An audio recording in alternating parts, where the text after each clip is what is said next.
De volta com o programa Opinião aqui pela sua TV Cultura, pela sua TV Nova. Hoje conversamos com o professor Arquimedes Melo, ele que é professor da ICES UNITA.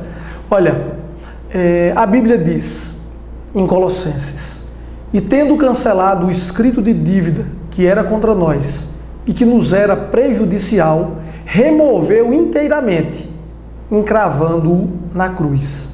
Esse texto se refere a Jesus Cristo, quando ele morre. E esse termo grego que é utilizado aí é a palavrinha tetelestai, que é a mesma palavrinha que Jesus usou na cruz quando estava crucificado, Arquimedes. Quando ele gritou lá tetelestai, ele disse: está consumado. E o que é ter cancelado o escrito de dívida? É que no Império Romano, quando alguém cometia um delito, era colocado uma papeleta na porta da cela que dizia: ele matou, por isso ele vai pagar uma pena de 10 anos. E aquele escrito de dívida ficava ali.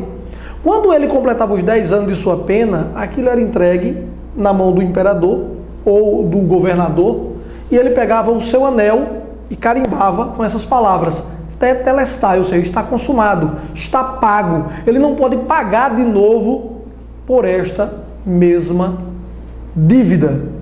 A gente deixou uma pergunta no bloco anterior e eu quero voltar para ela exatamente falando disso.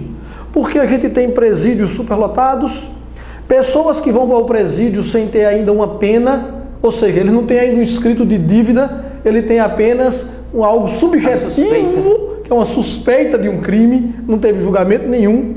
E lá dentro, pelo que eu entendi, ele vai aprender. Eu quero que você desata esse nó aí pra gente, que eu estou aqui mais confuso que quando começou o programa.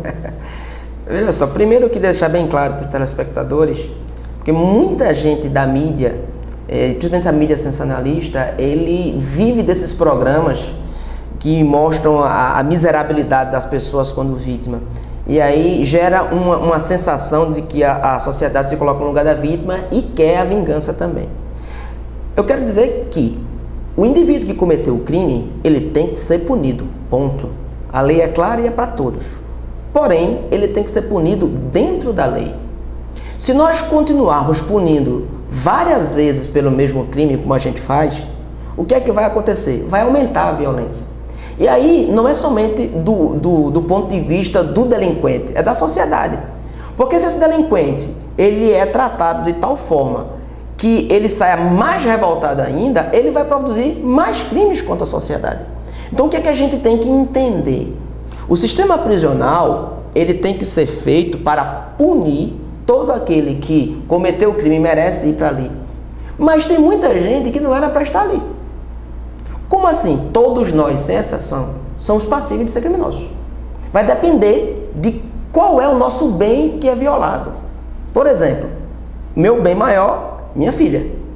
Se mexerem com a minha filha, eu mato e morro. Alguns são com dinheiro, outros são com a mãe, outros são com o pai. Então todos nós somos passíveis de ser criminosos. E aí, um indivíduo que não é aquele criminoso profissional, que comete um delito, uma briga de trânsito, ele vai para um presídio desse, ele tem que cometer a pena dele, claro. Mas se lá, o ambiente que ele está, o torna pior, e quando ele sai com um rótulo de ex-presidiário e jamais ele consegue um trabalho, jamais ele consegue se reintegrar, ele vai continuar no mundo do crime. Aí alguém pode perguntar assim: não, está defendendo um bandido. Não, a gente está defendendo a sociedade, porque esse indivíduo, ele vai ferir novamente a sociedade. Então, o que é que nós precisamos fazer? Nós precisamos ressocializar esse indivíduo para que ele volte para a sociedade e não cometa novo crime. Ele tem que pagar a pena dele? Sim. Mas depois que pagou a pena dele, ele não pode ser condenado para o resto da vida. E como é que se faz isso? Só existem duas palavras: trabalho e educação.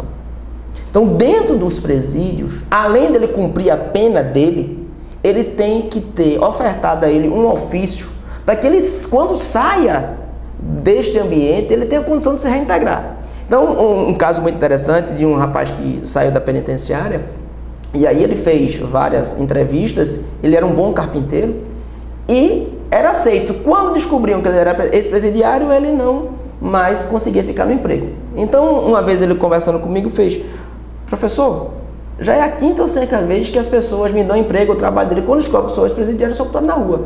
Professor, eu preciso comer. Preciso dizer mais alguma coisa? Então, na realidade, nós não estamos aqui para dizer que o bandido é o pobre coitado. Não, mas ele tem que ser punido na forma da lei. E ele tem sim que ser ensinado um ofício a ele. Ele tem que ser educado, tem que ter escolas dentro das prisões, para que quando ele saia de lá, ele se reintegre à sociedade e não volte a cometer delitos. Porque, Arquimedes, vê que coisa simples, pelo menos na minha cabeça.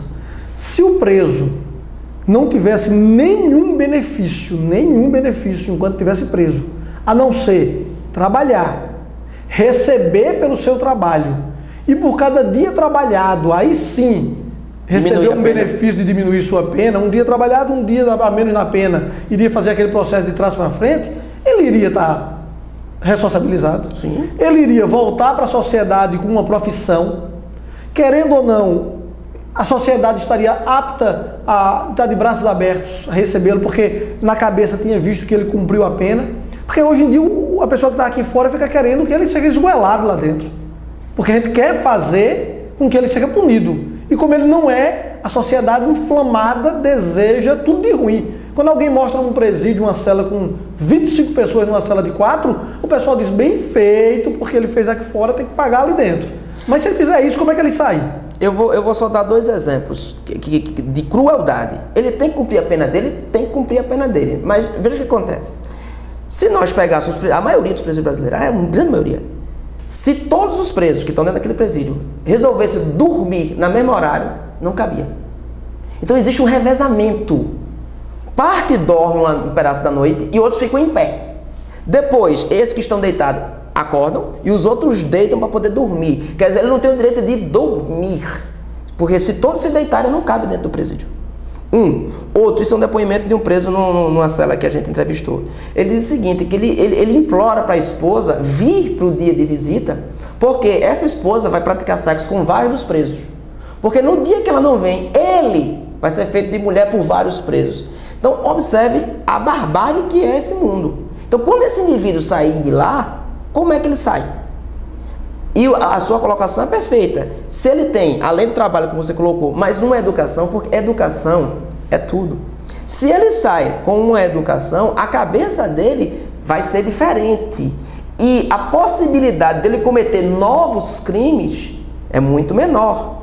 Então, observa, ele pagou a pena, mas aquele ambiente fez com que ele melhorasse através de educação e trabalho, e ele, quando sai dali, ele se reintegra à sociedade, ele não vai cometer outro crime.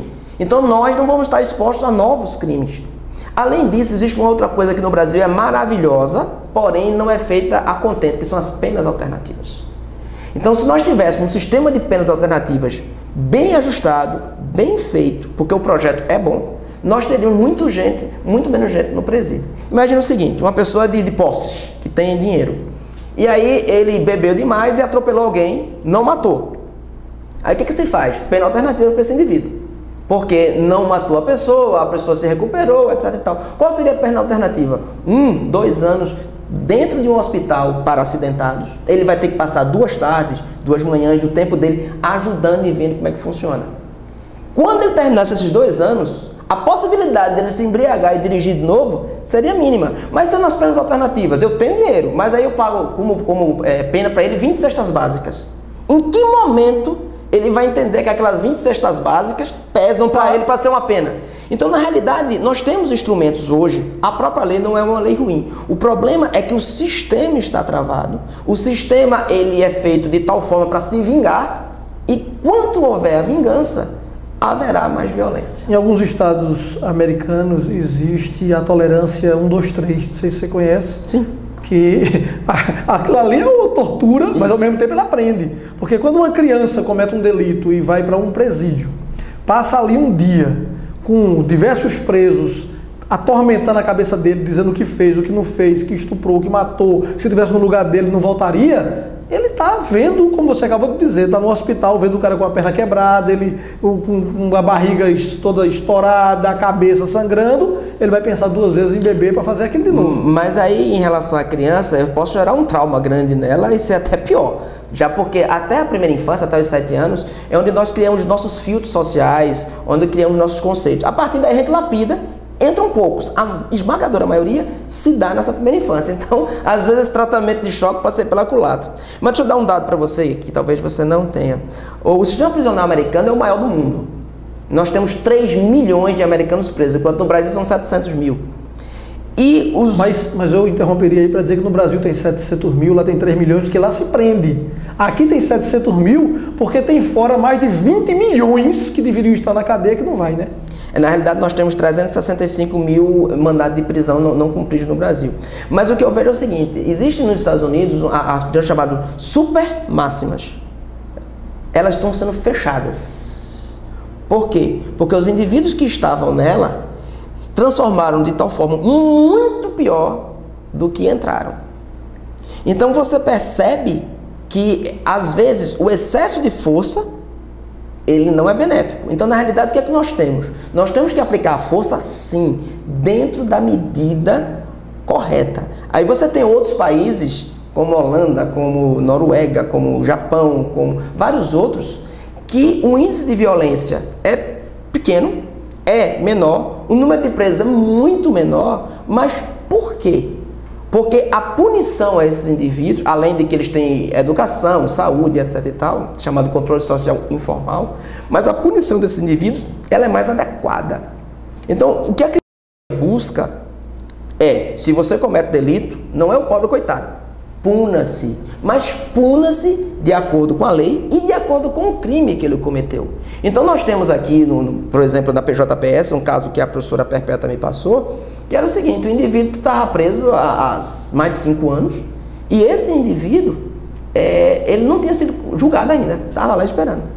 Beleza, quando foi marcado o julgamento dele, o Ministério Público pediu que ele fosse absolvido por falta de prova. Então como é que você tem um cara preso há 5 anos e não tem provas? A própria acusação diz que não tem provas. Então observa o quanto de injusto é esse sistema. Enquanto a gente não observar a periculosidade do indivíduo, enquanto a gente não observar as penas alternativas, enquanto a gente não observar que cada indivíduo tem que ser punido dentro do crime que ele cometeu e depois ressocializado, a gente vai ter sempre mais violência. Agora imagine quando a pessoa vai para casa para dar saidinha do Dia dos Pais, ou Dia das Mães, quando assassinou o pai e a mãe. Eu quero agradecer a sua presença, a gente vai voltar para esse assunto para responder essa minha última pergunta, viu? Muito obrigado, a gente está chegando ao final do programa Opinião. Não se preocupe não que a gente vai voltar para esse tema, se Deus quiser esclarecer um pouco mais. Um abraço a você pela companhia, até amanhã, se Deus quiser.